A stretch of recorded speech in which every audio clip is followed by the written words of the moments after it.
নমস্কার, আপনারা দেখছেন নিউজ মুখ্য বার্তা। সকলের সাথে সকলকে নিয়ে নিউজ মুখ্য বার্তা দেখতে চ্যানেলটি সাবস্ক্রাইব করুন। দুর্গাপুরের মহাতীর্থভূমি ভিড়িঙ্গি শ্মশানকালী মন্দিরের সদানন্দময়ী মায়ের 173তম অধিষ্ঠান তিথি উপলক্ষে বাৎসরিক উৎসব পালিত হবে আজ। সকাল থেকেই মন্দির চত্বরে ভক্ত সমাগম ঘটছে। বিকেলে মায়ের নতুন কলেবর প্রতিষ্ঠিত হবে। এই সময় এই মন্দির চত্বরের যে পঞ্চশূল রয়েছে, সেই পঞ্চশূল সঙ্গে মায়ের বেদি যতক্ষণ না ঠিকঠাক বসবে, মা ঠিকভাবে অধিষ্ঠান করবে, ততক্ষণ এই পঞ্চশূল কাঁপতে থাকবে। এই দৃশ্য দেখার জন্য বিকেলে লক্ষাধিক মানুষের সমাগম হবে এই মন্দির চত্বরে। এই উপলক্ষে পুলিশ প্রশাসন থেকে আরম্ভ করে মন্দির কর্তৃপক্ষ বিশেষ ব্যবস্থা নিয়ে থাকে। এবারও প্রতি বছরের মতো সমস্ত রকম প্রক্রিয়াই চলছে।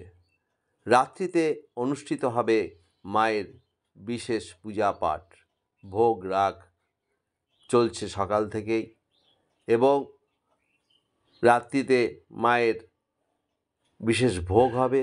ভোর রাত্রে থেকে নরনারায়ণ সেবা হবে। এই উৎসব প্রসঙ্গে ভিড়িঙ্গি কালী মায়ের একনিষ্ঠ সেবায়ত শ্রী সাধন কুমার রায় মহাশয় মুখ্যবার্তার সঙ্গে এক একান্ত সাক্ষাৎকারে এই মন্দিরের ইতিহাস এবং এই উৎসবের প্রাসঙ্গিকতা তুলে ধরেছেন। আমরা সেই সাক্ষাৎকার তুলে ধরলাম। ব্যুরো রিপোর্ট, নিউজ মুখ্য বার্তা।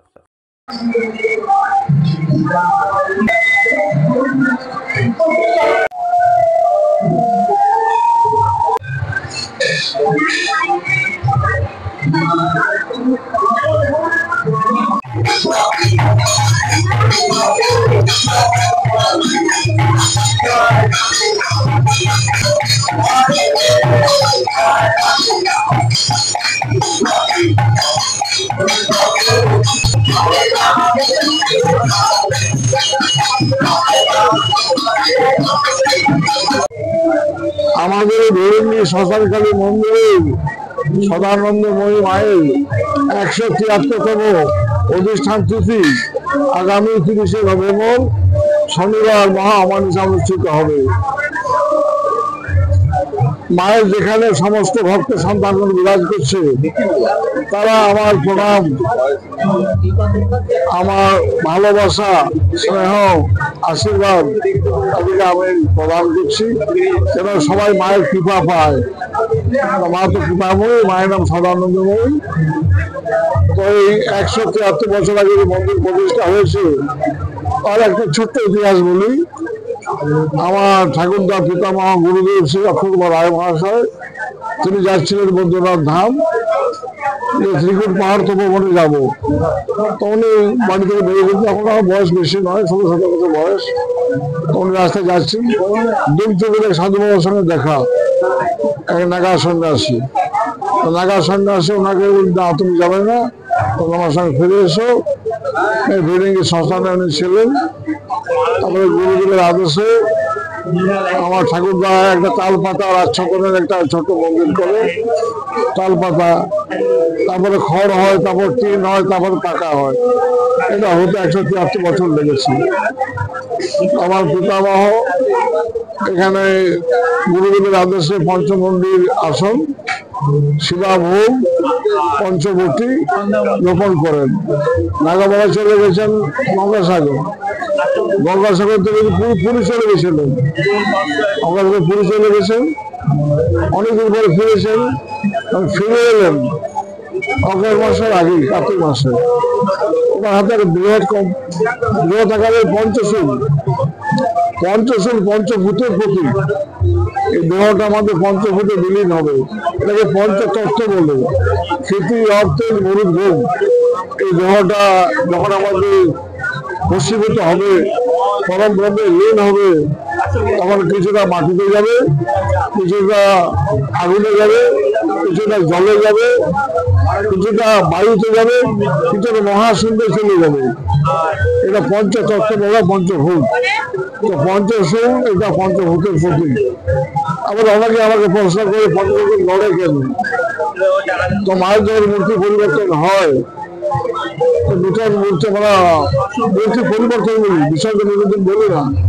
মায়ের যখন মূর্তি পরিবর্তন হয়, মা জানান দেন যে আমি এখানে অনুষ্ঠান করছি, আমি যেমন ছিলাম এমন তেমন আছি। অনুষ্ঠান হয়ে গেল এবং আমাদের এই শনিবার সন্ধ্যে 6টার পর মায়ের মূর্তি পরিবর্তন হবে। রাত্রি 11টা থেকে মায়ের পুজো পাঠ শুরু হবে। প্রথমে ধূলিকুণ্ড পঞ্চশূলের সামনে ধূলিকুণ্ডে যজ্ঞ হবে। 5 মণ শ্মশানের হাত পোড়া কাঠ আর 5 সিঙ্গাপুরি ধুনো, ওটা আমরা বিশেষ ক্রিয়াতে তৈরি করি। ওইটা দিয়ে পরে আমাদের এখানে পুজো করা হয়।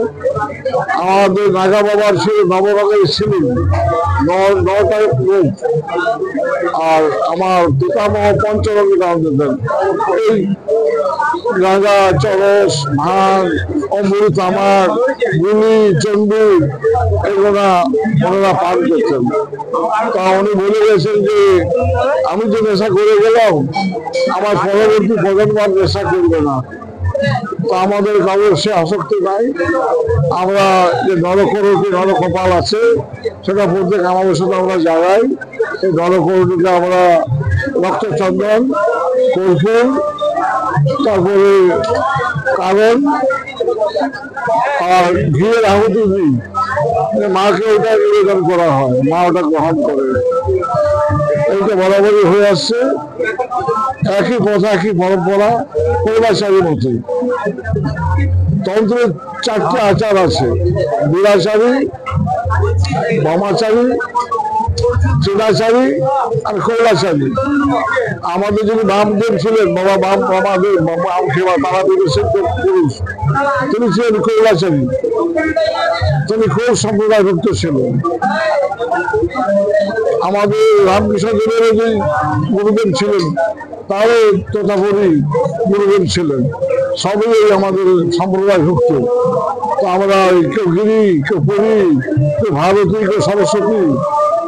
এটা নাগা বাবাদের বা আমাদের মহামন্ডলেশ্বর সংঘচালকদের আমার আদেশ আছে, তারা ওইটা প্রদান করেন ভক্তকে। আমার নাগা বাবা ছিলেন কৈলাসারী, আত্মানন্দগিরি মহারাজ। ওনারা ধরেছিল বক্সার জেলার কোন গ্রামে। তারপরে উনি এখানে বহুদিন অবস্থান করেন। একদিন অনন্ত চতুর্দশী ব্রতের দিনে উনি মায়ের সামনে ধ্যান করছেন।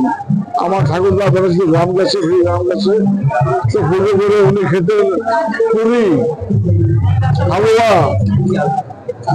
মুখের ছাতু, মুদিয়া, লাড্ডু। তখন আমার কর্তামা ওটা তৈরি করে দিতে উনি নিয়ে এসছেন। গুরুদেব ধ্যানস্থ অবস্থায় বসে আছে, অনেকক্ষণ অপেক্ষা করে আছে যে গুরুদেব কতক্ষণ ধ্যানে থাকবে। আহারের সময় পেরিয়ে যাচ্ছে, তো উনি স্পর্শ করেছেন, তো উনি মায়ের সামনে ঢেলে পড়ে গেলেন। পঞ্চভূতে চলে গেছেন, পরম ব্রহ্মে লীন হলেন। তো তখনকার 5খানা গ্রামের লোক এসেছিল, ফরিদপুর, পলাশিয়া, বেনাচিতে, আমরাই। এই গুরুদেব তো মারা গেলে তোমাকে ভান্ডারা দিতে হবে। গুরুদেব কি করে দেখা রেখেছেন ভান্ডারা গরিব শিশু কি করে দেবে? গরিব পুরোহিত তো ঠাকুর যাচ্ছেন, তামাগুলো নীরবে ওষুধপাত করে যাচ্ছেন। এদিকে দাহ করা হচ্ছে ওনাকে, আমাদের মন্দিরের পাশে দাহ করা হচ্ছে। দাহ করে যখন চিতাভস্মে জল দেওয়া হচ্ছে, 65টি রৌপ্য মুদ্রা পাওয়া যায়। 65 রৌপ্য মুদ্রা। তো যারা দাহ কার্য করছিল তারা বলে অদ্ভুত জিনিস, 65 রুপির টাকা পাওয়া গেছে। অদ্ভুত ব্যাপার। আমাকে কেন হলো? আমাদের ঘরে শিষ্য সাহায্য করে গেলেন, শিষ্য কি করে ভান্ডারা করবে? রানীগঞ্জ থেকে উনি এসেছিলেন, ওই হামিকর, তারা এসে করে রানীগঞ্জের জগমানেশ্বর লাহা, দাস, নন্দী, আমার ঠাকুর শেষ হয়েছিল।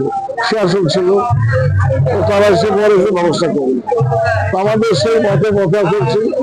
আমাদের প্রথম ছিলেন গুরুদেব অক্ষয় কুমার রায় মহাশয়, তারপরে জগদীশ চন্দ্র রায়, তারপরে রবিকান্ত রায়, তারপরে রবীন্দ্রনাথ রায়।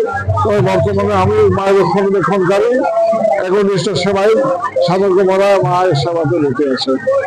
আমি জগতের মঙ্গল কামনা করি, সবাই সুস্থ করে দেহে জীবন লাভ করুন। সর্বে ভবন্ত সুখীরা সর্বে সন্তু রামায়া সর্বে ভদ্রাটি পশ্যন্তি মা আকাশে প্রভাব ভালো। সবাই ভালো থাকুন, সবাই আমার প্রণাম গ্রহণ করুন। সর্বে খলিত ব্রহ্ম। আমি জিজ্ঞাসা করছি নারায়ণ তুমি কেমন আছো? নারায়ণ বলছি আমি ভালো আছি। জিজ্ঞাসা আমি করছি, উত্তর আমি দিছি, দুজনে ফার্স্ট পার্সন। নারায়ণ কেমন আছো? আমি ভালো আছি। জিজ্ঞাসা করলাম আমি উত্তর দেবো ভাবি। এটা সোহাম হয়, এটা আমাদের মহানির্বাণ মন্ত্রী বলছে সর্বে খলিত ব্রহ্ম, সর্বভূত হিতরতা। তোমার তো আমাদের কোনো প্রভেদ নাই। প্রভেদ দেশে আসে না, জাতিভেদ মনুষ্য সৃষ্টি। জাতিভেদ জানবে God can be realized to all paths. কেউ শাক্ত মতে চলে, কেউ বৈষ্ণব মতে চলে, কেউ গায়ন মতে চলে, কেউ শৈব মতে চলে, রকমারি মত, রকমারি পথ। যে মতে গমন করছে করুন, লক্ষ্য তো একটাই, তাকে প্রাপ্তি। লক্ষ্য স্থির থাকলে লোকে পৌঁছানো যায়। আমরা রক্তদান শিবির করি। আমার বাবার জন্মতিথি, রবি ঠাকুরের জন্মতিথিতে রথষষ্ঠী আমরা বস্ত্রদান করি। আমরা কৃষ্ণ গোবিন্দ যাই। তুমি যারা তোমার সঙ্গে গেছো, বহুবার গেছো, সেটা আমরা দুর্গাপুরের আগে এখানে পৌঁছাই, শীতকালে পৌঁছাই। যখন যা প্রয়োজন হয় এখানে আসে, আমরা গাড়ি করে যাই দিয়ে আসি। ফল মিষ্টান্ন বস্ত্র কিন্তু সাহায্য করা। আমি মানুষের জন্মেছি, সমাজের কিছু কর্তব্য আছে। সমাজের জন্য জন্মেছি দেহটা সমাজে, তো সমাজ তাকে মনে রাখে, যে কিছু করে যায়, যে দাগ রেখে যায় তাকে মানুষ মনে রাখে। রামকৃষ্ণ জন্ম বললেন যতমত ততবোধ। স্বামী বিবেকানন্দ বলেছিলেন যত জীব তত শিব। তুমি শিব আর জীব একই মধ্যে রাখো। রকমারি পথ আছে। আমার ভ্রমণ বহু জায়গা হয়েছে। আমার জীবনটা পরিপূর্ণ হয়ে গেছে। The mission of my life now fulfilled and the journey of my life is totally complete. নমস্কার, প্রণাম, স্নেহ, ভালোবাসা, আশীর্বাদ।